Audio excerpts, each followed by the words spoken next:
भेटतो, येशू तुला भेटतो, येशू तुला भेटतो, येशू तुला भेटतो. कधी नाही बदलणार, येशू तुला भेटतो, कधी नाही बदलणार, येशू तुला भेटतो. आपल्या लोकांस भेटून भोजन देणार,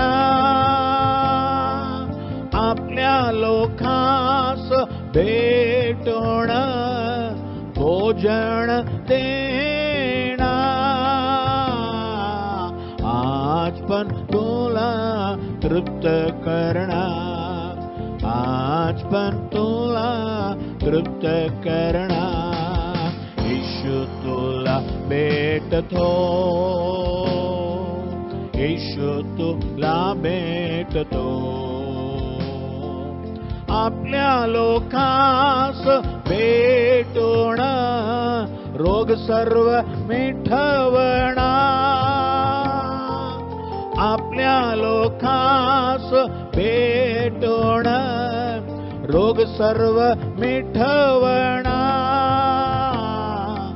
आज पण तुला बरं करणार, आज पण तुला बरं करणार, येशू तुला भेटतो, येशू तुला भेटतो, येशू तुला भेटतो, येशू तुला भेटतो. आपल्या लोकांस भेटून अद्भुत करणार, आपल्या लोकांस भेटून अद्भुत करणार. आज पण तुझ्यात क्रिया करणार, आज पण तुझ्यात क्रिया करणार, येशू तुला भेटतो, येशू तुला भेटतो, येशू तुला भेटतो, येशू तुला भेटतो. कधी नाही बदलणार, येशू तुला भेटतो, कधी नाही बदलणार, येशू तुला भेटतो.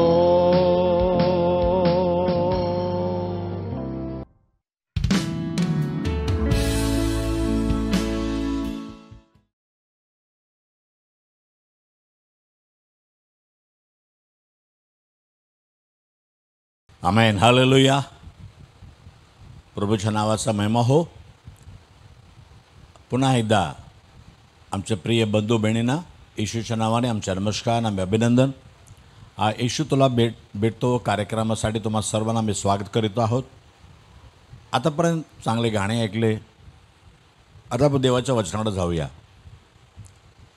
7 अध्याय 15 वचनामध्ये जजेस चॅप्टर 1 वर्स 15. 7:1-15. ती त्याला म्हणाली, मला एक देणगी द्या.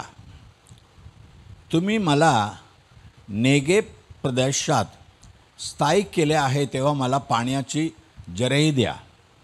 तेव्हा कालेबाने तिला उंचावरचे व पायथ्याचे 2 ठिकाणी तिला जरे दिले. 14 वचनामध्ये आता कालेब आणि अक्साचा लग्न झाले. आता ती निघाली. ती आली तेव्हा आपल्या बापापासून काही जमीन मागून घेण्यासाठी तिने त्याला चितावले. ती गाढवावरून उतरली तेव्हा कालेबाने त्याला विचारले, तुला काय पाहिजे? अरे कालेब अक्साचा वडील आहे. आपल्या मुली अक्साचं लग्न ओतनेल नावाच्या एक मुलाबरोबर केले. तर लग्न होऊन निघताना ती गाडावरून खाली उतरून पप्पाकडे येते. पप्पा म्हणतात, तुला काय हवे बेटा? बापा, हे आमच्या तमिळमध्ये कसं लिहिलेलं माहिती आहे का? तू मला जमीन तर दिले, पण कोरड्या जमीन दिलेलं आहे. मला चांगलं पाणी वाहणारे असलं खेती मला दे, असलं जमीन मला दे. म्हणून इथं मराठीमध्ये पाहताय, वरच्या आणि कालच्या दोन्ही जरे त्याला दिले, म्हणजे पाण्याच्या भरपूर दिले. आता ही पित्याकडे मागते, मला एक आशीर्वाद द्या, एक मला हवे. त्याने एक मागितले, पण बाप्पाने त्याला 2 दिले. आमचा परमेश्वर असंच आहे. पण तुम्ही देवाकडे मागा, मला एक आशीर्वाद पाहिजे.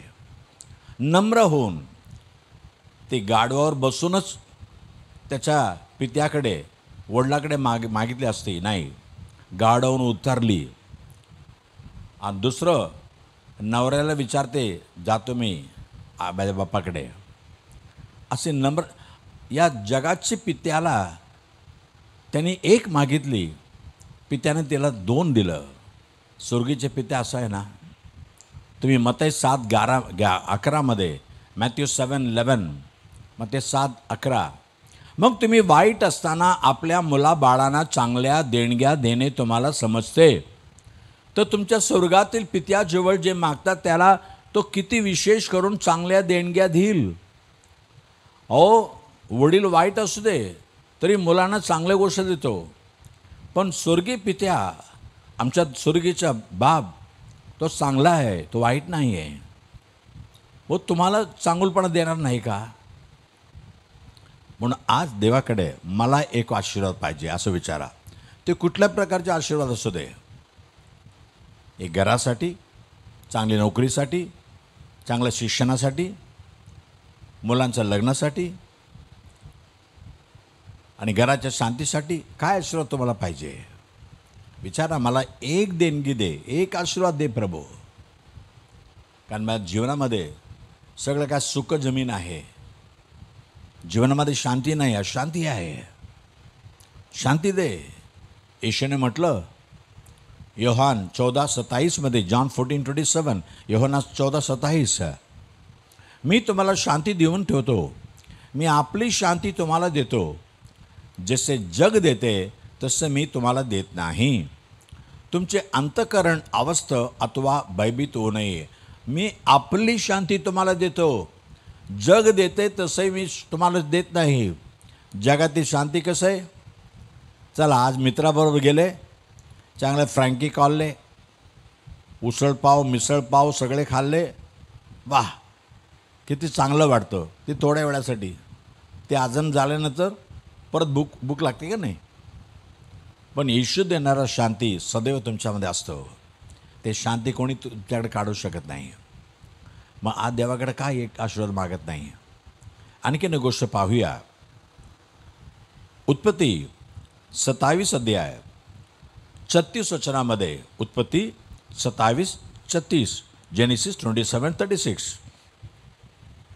तेव्हा एसाव म्हणाला, त्याला याकोब युक्तीने हिरावून घेणारा हे नाव यथार्थच ठेवले आहे नाही काय? कारण त्याने 2दा मला दगा दिल्या. त्याने माझ्या ज्येष्ठत्वाचा हक्क घेतला, तो घेतलाच, व आता माझ्या आशीर्वादाचाही त्याने अपहार केला. तर आपण माझ्यासाठी काहीच आशीर्वाद राखून ठेवला नाही का? एक पण आशीर्वाद नाही का?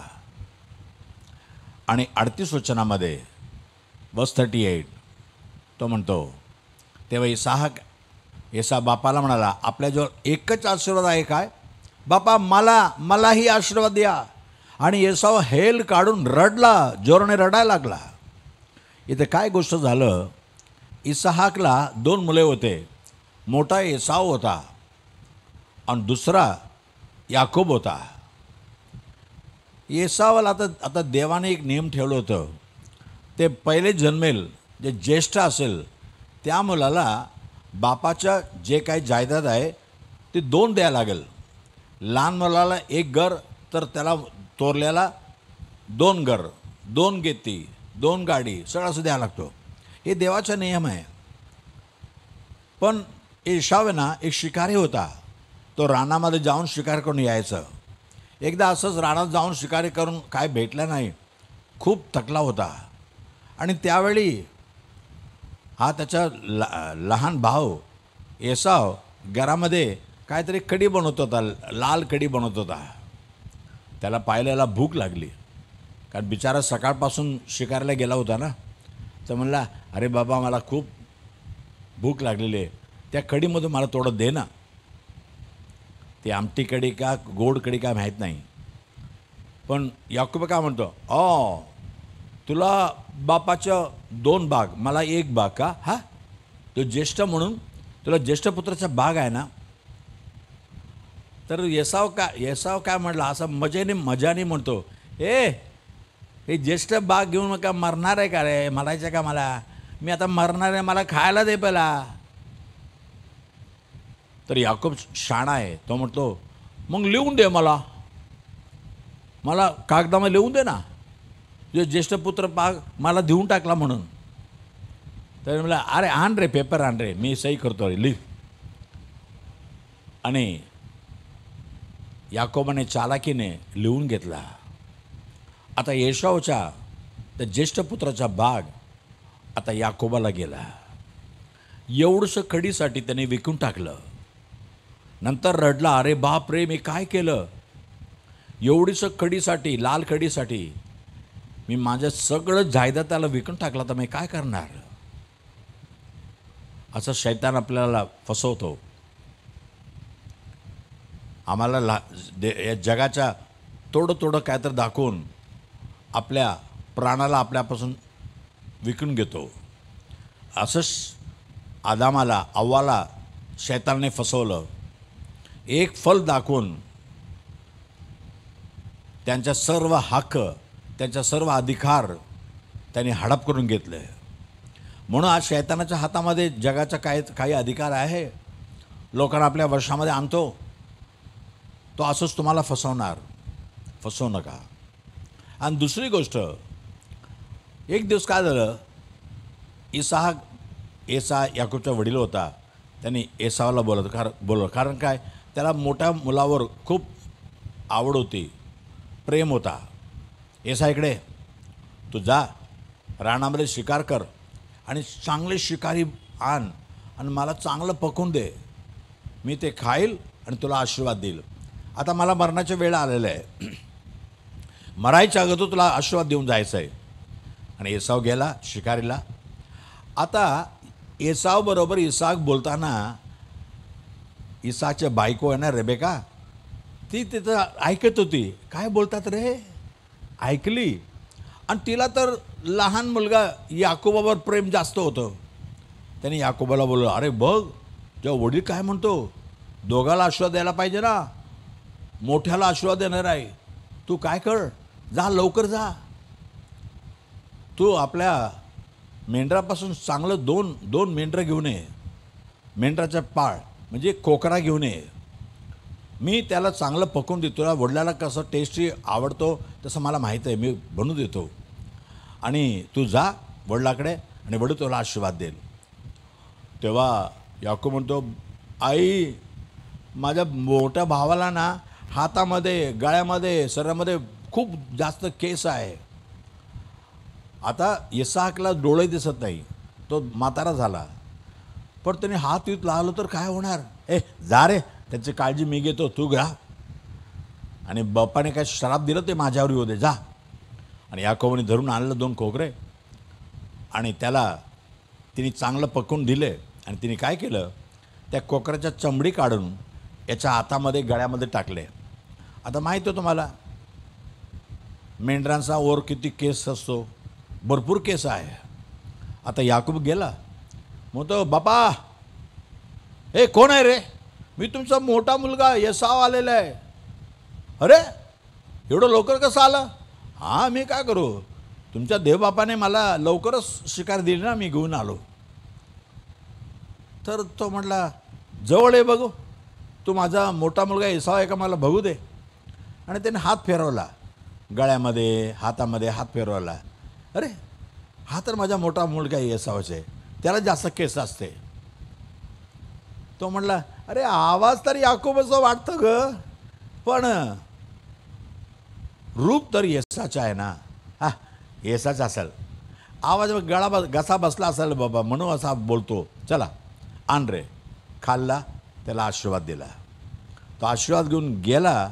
एसाक मस्त खाणं पकवून तर आणला. आणि वडिला म्हणतो, वडिला उठा, मला आशीर्वाद द्या. हे तू कोण रे? मी तुमचा मोठा मुलगा एसा. अरे, तुझ्या अगोदर येऊन सगळं मला जेवण देऊन तो आशीर्वाद घेऊन गेला. तो कोण आहे? अरे याकूब, माझ्या भावाने काय केलं बाबा, एकदा तर मला फसवला, दुसरं वेळा मला फसवला, आता काय करू. पण दे बाबा, तर बाबा तुमच्याकडे आणखीन एकच आशीर्वाद आहे का? मला द्यायला काहीच नाही का? एक नाही का? मला एक आशीर्वाद मला द्या ना. त्याला खूप दिले, जाऊ दे, पण एक आशीर्वाद मला द्या. तेव्हा त्याच्या वडील काय म्हणतात, तुम्ही उत्पत्ती 27 अध्याय त्याच्या 39 वचन 27:39. तेव्हा त्याचा बाप इसाक त्याला म्हणाला, पहा, पृथ्वीवरील सुपीक जमिनापासून दूर वरून आकाशातील दव पडते, तेथून दूर तुझी वस्ती होईल. म्हणजे पृथ्वीवरच्या सुपीक जमीन आणि आकाशातील दव पडणारा म्हणजे स्वर्गाचा आशीर्वाद आणि पृथ्वीचा आशीर्वाद. येसाने काय मागितलं? मला एक पण आशीर्वाद नाही का? पण बापाने त्याला 2 आशीर्वाद दिले. आज तुम्ही देवाकडे मागणार का? किती लोकांनी तुम्हाला फसवले, प्रेमाने बोलून तुम्हाला फसून टाकले, तुमचे सर्व अडक केले. जाऊ दे, पण देवाकडे मागा. देव बापा खरोखरच तुम्हाला अशा आशीर्वाद देईल तर तुमचा सर्व कमीपणा निघून जाईल. असंच झाला. नंतर एक दिवस असा आला, एसा याकोबाला एवढं संपत्ती वाढली ते दोघे एकत्र राहू शकले नाही. म्हणून एसा आपलं सगळं संपत्ती घेऊन दुसऱ्या देशामध्ये गेला. एवढं संपत्ती वाढली कारण एक आशीर्वाद. देवाकडे तुम्ही एक मागणार का? आणखीन स्तोत्रसंहिता 27:4 मध्ये, Psalm 27:4, स्तोत्रसंहिता 27:4, परमेश्वराजवळ मी एक वरदान मागितले, त्याच्या प्राप्तीसाठी मी झटेन. ते हे की आयुष्यभर परमेश्वराच्या घरात माझी वस्ती व्हावी. म्हणजे मी परमेश्वराच्या मनोहर रूप पाहत राहीन व त्याच्या मंदिरात ध्यान करीन. एक वरदान मागतो, पण 2 गोष्टी मागतो. वरदान एक, पण 2 गोष्टी. देवाच्या चेहऱ्याचा रूप महिमा पाहायला पाहिजे आणि देवाचा अध्ययन, वचनाचं अध्ययन करायला पाहिजे. यासाठी देवबापा मला परमेश्वराच्या मंदिरामध्ये मला एक जागा देऊ दे. एकच वरदान. आणि दाऊदाने मागितलं तसं दाऊदाला पहा, स्तोत्रसंहिता 63:2, Psalm 63:2, स्तोत्र 63:2 मध्ये म्हणतो, अशा प्रकारे तुझ्या बळ व वैभव पाहण्यास पवित्र स्थानी मी तुझ्याकडे दृष्टी लावली आहे. आणि तामिळमध्ये लिहिलेलं आहे, दृष्टी लावली आणि मी पाहिली, देवाच्या महिमा पाहिली. आणि देवाच्या मंदिरामध्ये तो कसं अध्ययन करतो, मनन करतो देवाच्या वचनाची. स्तोत्रसंहिता 1 अध्याय त्याच्या 1-2 वचन वाचा बरं. स्तोत्रसंहिता 1:1-2, Psalms 1:1-2. जो पुरुष दुष्टजनाच्या मसलीने जाळत नाही, पापी जनाच्या मार्गात उभा राहत नाही आणि निंदकाच्या बैठकीत बसत नाही, तर परमेश्वराच्या नियमशास्त्रास रमतो, त्याच्या नियमशास्त्राचे रात्र दिवस मनन करतो, तो धन्य. रात्र दिवस. त्याने तेच वरदान मागितले ना. एक तर देवाच्या महिमा बघायचे, शोभा बघायचे. दुसरं, देवाच्या भवनामध्ये मला अध्ययन करायचं आहे, ध्यान करायचं आहे. तो भाग्य त्याला मिळाला. आज देवाकडे तुम्ही मागणार का? शेवटची एक गोष्ट सांगतो, मला संपवतो. फिलिपिकरांस पत्र 3 अध्याय 13-14. फिलिपियन्स 3:13-14. फिलिपिकरांस पत्र 3:13-14. बंधूनो, मी अद्यापि ते आपल्या ह्यात घेतले असं मानत नाही, तर मागील गोष्टीकडे दुर्लक्ष जाऊन पुढील गोष्टीकडे लक्ष लावून ख्रिस्त येशूच्या ठायी देवाचे जे वरील पाचारण त्या संबंधीचे बक्षीस मिळवण्यासाठी मर्यादेवरील खुणेकडे मी धावतो. हेच एक माझे काम काय वचन राहू दे. मी देवाचं पाचरण करतो ना, देवाने मला बक्षीस राखून ठेवलेलं आहे, बक्षीस ठेवलेलं आहे. त्या बक्षीस मिळण्यासाठी मी मर्यादेवरील खुणेकडे मी धावत राहतो. एकच माझं काम एकच आहे, मला देवाचं बक्षीस मिळवून घ्यायचं आहे.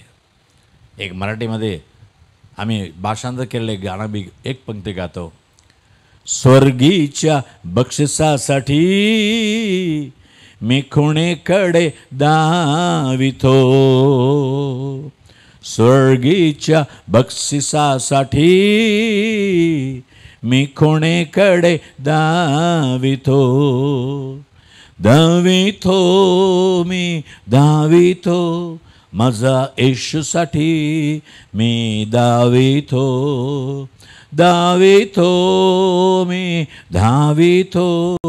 माझा येशूसाठी मी धावितो.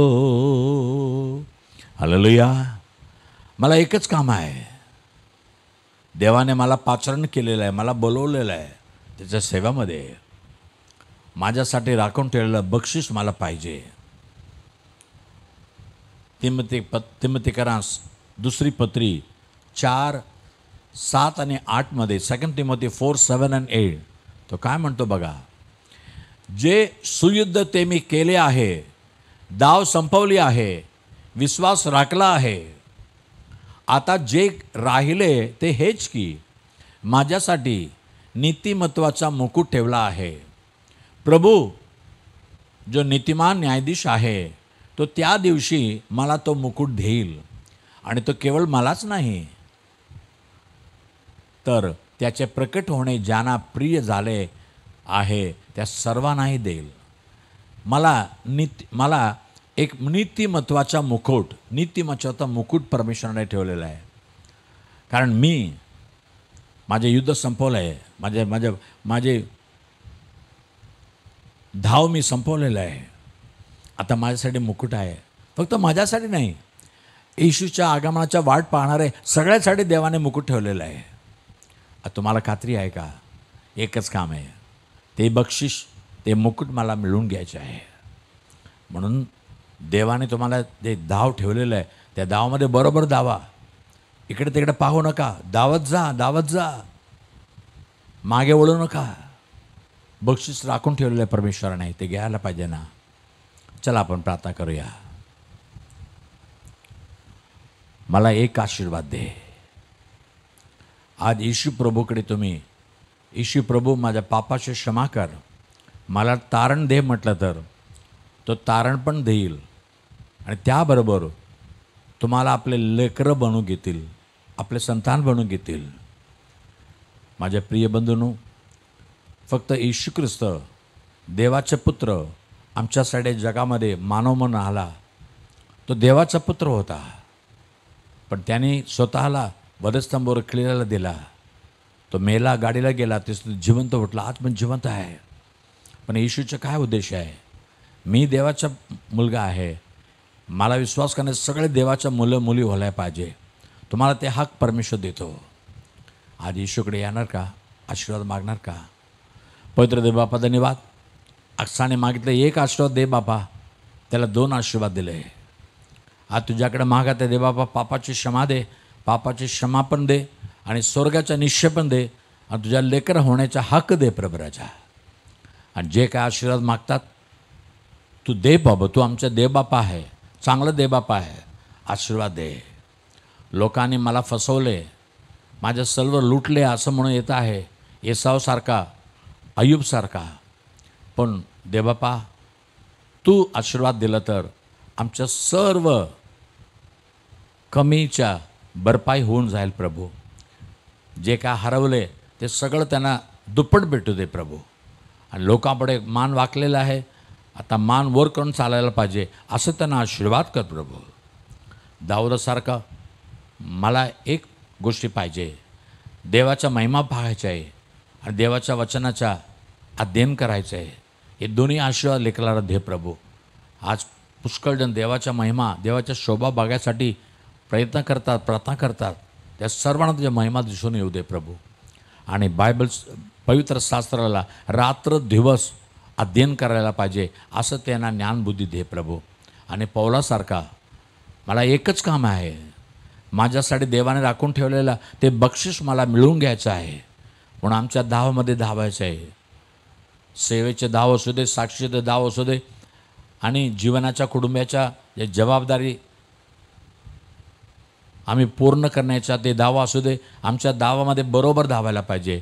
देवाने दिल राखून ठेवलेलं आहे ते बक्षीस आम्हाला मिळून घ्यायचं आहे असं चांगलं या दावामध्ये धावायला प्रत्येकांना मदत कर, आशीर्वादित कर. येशूच्या नावाने मागे तुम्हाला एक प्रभू राजा. आमेन आमेन. God bless you. देव तुम्हाला आशीर्वाद करो. आमेन आमेन आमेन. आमचा पत्ता Bethel Pentecostal church, Bethel church road, Kamraj हायस्कूलचा मागे, 90 फीट रोड, धारावी, मुंबई 17. आमचा फोन नंबर 8850665361 किंवा 9833333722 किंवा 932334249695.